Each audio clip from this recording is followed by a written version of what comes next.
নমস্কার প্রিয় দর্শক, হোটেল অ্যান্ড রেস্টুরেন্ট টিপসে আপনাদের স্বাগত জানাই। আজকে আমরা জানব কিচেন হেল্পার রেসপন্সিবিলিটি। একটা কিচেন হেল্পারের কি কি কাজ জানা দরকার। তো চলুন সোজা ভিডিওতে আমরা চলে যাই।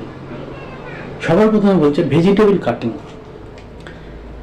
ভেজিটেবল কাটিং সম্বন্ধে একটা কিচেন হেল্পারের কম বেশি নলেজ থাকা দরকার। ভেজিটেবলটা কিভাবে কাটবে, কোন নাইফে কাটবে, কোন চপিং বোর্ডে কাটবে, এরকম জেনারেল নলেজ থাকা দরকার। তারপর বলছে ভেজিটেবল ওয়াশিং। ভেজিটেবল ওয়াশিং সম্বন্ধেও জ্ঞান থাকা দরকার একটা কিচেন হেল্পারের। কীভাবে ওয়াশ করতে হবে।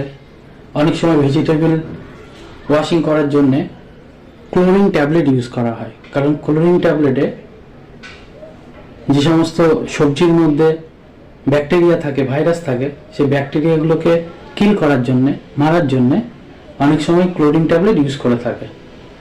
তা এই সম্বন্ধেও কিছু কম বেশি নলেজ থাকা দরকার। তারপরে ক্লিনিং।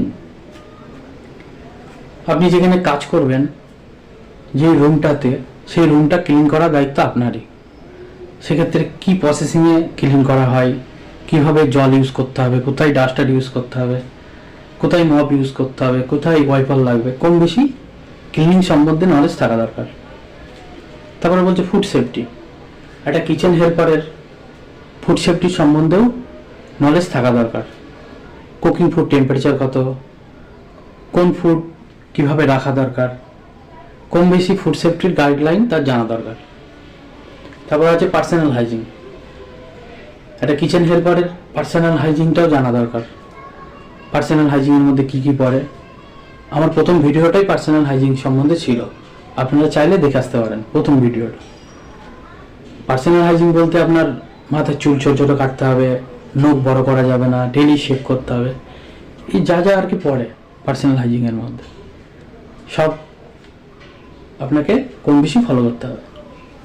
তাহলে আজকে আমরা জানলাম কিচেন হেল্পার রেসপন্সিবিলিটি। আশা করছি ভিডিওটা আপনাদের কম বেশি কাজে লাগবে।